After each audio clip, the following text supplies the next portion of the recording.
Gary Breen on the line. Gary, thanks for joining us, pal. Good afternoon. How are we, buddy? Look, let's go back to the first game. So talk to me about Denmark, the performance against Denmark, the three at the back. How would you assess that 90-minute performance? Very disjointed. I was surprised at some of the decisions to play the likes of Christie in midfield, because we're talking about international centre midfielders here, and that's not a criticism of Christie in terms of what he gives Ireland, because he always puts in a shift, but I couldn't understand it. There was no surprise that he went to a back three, but in terms of the selection, there were some massive surprises. And Cyrus Christie wasn't in isolation. You've got Jeff Hendricks playing in a 10 area, and he's been quite bullish this week, saying that I want to play the position that I excelled in the Euros, and he's saying he hasn't been able to play that. So he's playing with his back to goal. We know this has been proved. He's not a holding midfielder. Doesn't have the discipline, doesn't have the athleticism, and certainly doesn't sense danger well enough.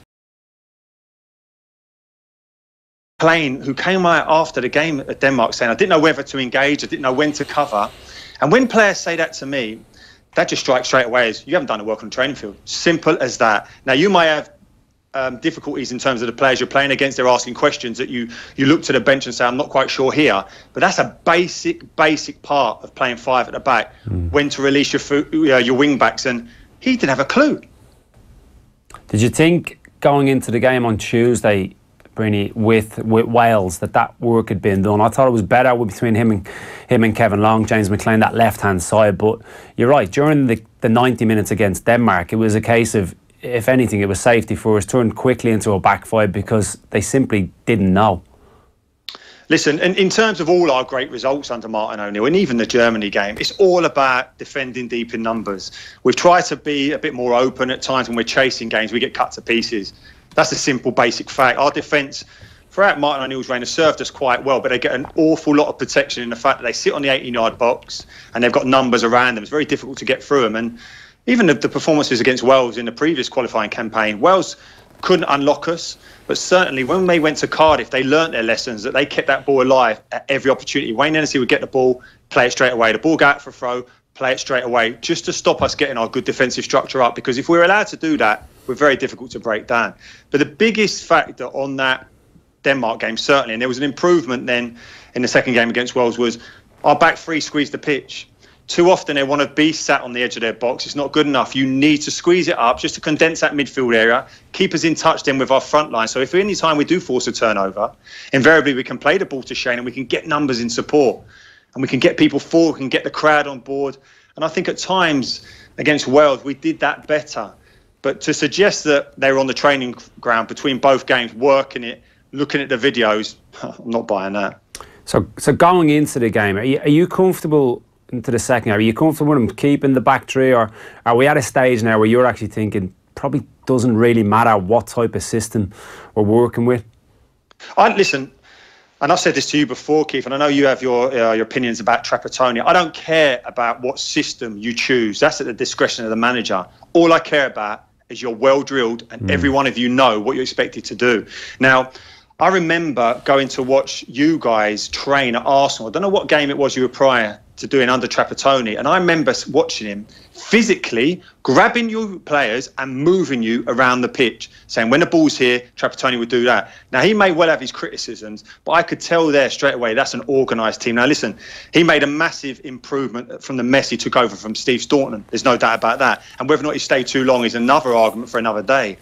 But he was organised. Whether or not you agree with his system, you could tell that the work has been done on the pitch. You may be able to give us a better insight into that, but certainly from what I saw, I could see that the work was being done there. No, I agree with you, and I agree, and we were very much aware of the level of criticism we were getting about the style of play. But as a player within that structure, and even players that came into the squad, if they'd been in for 2 or 3 camps, they knew exactly what was required of them in terms of the preparation for a game, the pragmatic approach, the distance between the units.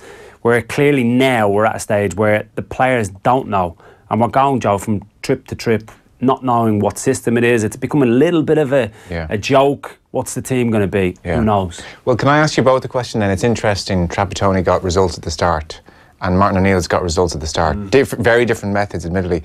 But I've heard the phrase used, well, maybe O'Neill has stayed on one campaign too long. And it's interesting, Gary says maybe Trapattoni stayed on one campaign too long. What tends to happen in those campaigns where a manager has maybe stayed on one too long? What goes wrong there? Well, I can only speak about Trapattoni's era, and the way it ended with the Euros, it felt like the beginning of the end. Okay. Probably when we qualified, the whole build-up to the Euros felt a little bit tired, being together in camp. We've spoke a lot about that. And then the start of a new campaign, I don't think there was the same kind of excitement and kind of, I don't know, vigour around the camp. Okay. With this one, I don't know. I really don't know what's gone on. Our players fed up. We mentioned about what's gone on in the last 12 months. I know as a player being in that squad, if Martin was the manager and he's flirting with the idea of Stoke, when you're looking to be really united, it wouldn't sit well with me at all. And the way he speaks about the players in the press constantly has to drain you. Yeah. You mentioned about confidence on the pitch. I think it's very, very evident that they're not confident. They're not. I don't know where Breen agrees. The best managers I've ever played under are the ones that made you feel 7 foot tall. So is it inconceivable that come March it will be a fresh start? European qualification starts, you know, fresh excitement, let's go, it's a clean slate, all that kind of thing. And We've we had go so again. many fresh starts, haven't we? We were on about rebuilding after the Denmark drubbing, and suddenly there's been no green shoots recovery. The only positivity was Declan Rice. Let's not go down that road again. But Keith is right to say in terms of a manager and what he does. And I've no doubt, listening to these players, that Martin O'Neill probably does make them feel great in and around the changing room and certainly that way, because that's what everyone's identified as his biggest skill, his motivational. Now, I always stress that was a bit negated, really, in terms of coming to national team football, because you don't need motivation to play for your country. So that's what I was always surprised about. But the very fact that he's now talking along the lines of we ain't got players good enough sounds exactly like Trapattoni towards the end, who kept referencing we don't have Italy's strength, we don't have England's strength, we don't have the bigger nation's strength. And that used to drive me mad, because what we do have is players put on that green jersey, and it's not a romantic view because I've seen it. Players put that jersey on and they elevate themselves to a level they're not playing at club level. And if he keeps referencing that they're not good enough, those players may well be turning around and thinking, what are you talking about? It's your job to make us better. Have you lost faith in the management team, Gary? Is that where you're at? I'm at this stage now where I've lost faith in their preparations, and even when we were getting them results against Germany, I was under no illusions. We got battered in that game. That could have been 4-5-0. The chances that they missed. But I'm not going to take away from the fact it was a brilliant result for us. But I look at other results, even the Italy game, we were very fortunate up against their second team. So I'm always looking at the actual facts, not necessarily and taking away the emotions from it. And I knew when Martin O'Neill was going in, because I'd heard about how he prepares teams at club level, that he doesn't put the time on a coaching field. So initially, when he made his backroom team, I'm thinking, okay, where are your coaches then? Because Roy Keane's not a coach. He'd done a brilliant job at Sunderland in terms of galvanising the whole team and the city even in terms of getting Sunderland back in the Premier League. But he was never coaching. So then I'm looking at Guppy. Does he do the coaching? And I'm hearing no, not particularly. So ultimately, you are hearing for these lads, as Keith said, and you know, I don't think they're betraying any confidence or talking out of turn. But we're hearing that there's very little done on the training field, and that's the frustration for me. And that's the difference now, and I've been quite vocal in the way I've said it in recent months probably, that the requirements of a player now are different to even when I was playing and when Gary was playing. And within the squads we would have had, you've got voices, you've got leaders that, and I mentioned to you last night, Joe, and with Dan, that within games, even if it's not going your way, players of that era and eras gone before were able to adapt within games, were able to get games by the scruff of the neck, organise, drop deep, beat together. It was just in you because of the way you'd been brought up and served your apprenticeship. You knew you had to take responsibility. So look, it seems like it's all Martin, it's all Roy, and look, I think they should be doing better. There's no question about that, and they should be giving the players more. And the only pass I can give the players to a degree is the environment that's being created. It's very, very sapping, it's very draining. We've spoke about confidence, but still some of that blame pie has to lie with them. Yeah, I mean, look, you can be sapped all you want, you can be played in the wrong position, which Harry Arter was. There is no excuse for that slide tackle. Like, if I'm the manager and I'm under pressure and I'm watching that slide tackle on slow motion repeat again and again and again, I'm sorry. Joe, if a 14-year-old did that, it doesn't matter if he's a striker, Gary. The players actually, confidence or not, are doing some silly things out there. That was horrendous. that tackle is not out of character. He does it every week. I've seen him play for Cardiff, and this is the crux of the matter. That if he's in those forward midfield positions and he's doing those type of tackles, it doesn't matter because you've got a blank influence the game. He does it quite well, to be fair, for Cardiff. He more often than not runs past the centre forward to close people down and has an impact. But you don't play that type of player in your discipline sitting in front of the back four role. You play him in the more advanced positions. But this is a problem for me as well, is that you're talking about laying blame at the players' door as well as the management. But ultimately, this management group have said that they want to be judged on the first team and nothing else. They're not doing anything behind the scenes in terms of working with the lower age groups. Yeah.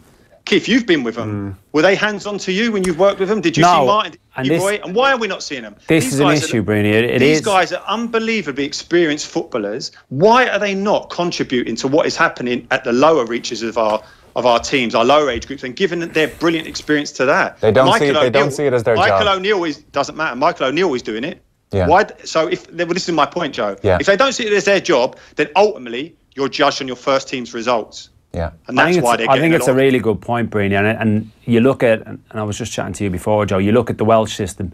Oisin Roberts is the assistant stroke technical director type role over the last few years. Now he's been brought in, an important part of what Giggs is doing. Knows every single one of those young players so well. He was the coach of the Welsh 16s team a couple of years ago when I was involved with our 16s at the Victory Shield. They were so poor, the Welsh side. I remember staying in the hotel with him, chatting to him, development, all about development. And I have to be completely honest, at the time I was thinking a little bit of a cop-out that, because obviously you're getting towards competitive levels of, okay, winning needs to be important in my opinion at 16 years of age. He was not phased at all. They tried to play in a similar type of way. Us as an Irish team did a little bit what Cyrus Christie did on Matt Smith, latched onto mistakes in their defensive third, middle third, caught them out, bang, counter-attack. But you can see the fruits of the labour that they've put in the last few years, and there is a conveyor belt. Whereas Gary's right, there's no link up. I think the link up between 19s down for our federate is really good. There's a consistency in terms of the way it's played. I think the 21s stands a little bit alone, and then the senior team is on a different stratosphere. There's no cohesion between any of the groups, which is an issue. It's a massive issue. I mean, we're talking about two of our most famous footballing sons. So why are we not tapping into their knowledge and give us that experience? Can you imagine if those two guys turned up with young players? Imagine when we're young players, if the likes of Jack Charlton turned up or Mick McCarthy, you'd be absolutely buzzing.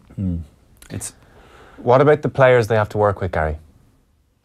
Listen, I'm under no illusions. It's not one of our strongest squads. And Keith alluded to the fact that we had problem solvers before, and certainly in my generation. But I played in an Ireland team that ultimately probably provides 6 or 7 players in an Ireland's greatest 11. Yeah, I'd argue that so that's no problem. But nevertheless, no matter what amount of players, what standard you have, you can make them better by coaching. You can negate the lack of quality by being organised. And I keep saying this, but I've seen it so often. I was at a club at West Ham that probably had the best squad of players that's ever been relegated because we weren't coached. And then likewise, I've stayed up with the teams like Coventry under Gordon Strachan, who we knew exactly what we were supposed to do. And I understand, and I'm under no illusions, at times when you meet up with the international team, the time frame you have is very, very tight. That's why you have to make the most of it. And I just don't think we are. And that's my frustration. Not necessarily, I'm never, ever going to give you a comment in terms of whether or not we should change the managers, because that's not what I want to be doing. But I will ask questions of this management duo or the whole coaching staff and saying, are you doing enough to get the best out of these players? Because I think they've been getting a bad press. I think they are better than what people are making out. Let's not forget you had 7 Premier League players against that Denmark team, and only 2 of that 11, Richard Keogh, our captain, and Callum Adoda, had not played in the Premier League. All the others had the experience of it. So let's stop talking about we don't have this quality. I understand not all of them are week in, week out Premier League players, but nevertheless, they've reached that quality. You can form a better team than we have. Yeah, well, we see it time and time again, don't we? At club level, obviously Matt Doherty being the prime one at the moment. Look, I suppose to try and end on a little bit of a positive note, looking towards March, Gary, we've got the likes of Robbie Brady coming back, James McCarthy, obviously Seamus Coleman. It's a different type of format. It still gives us another bite at the cherry of qualification.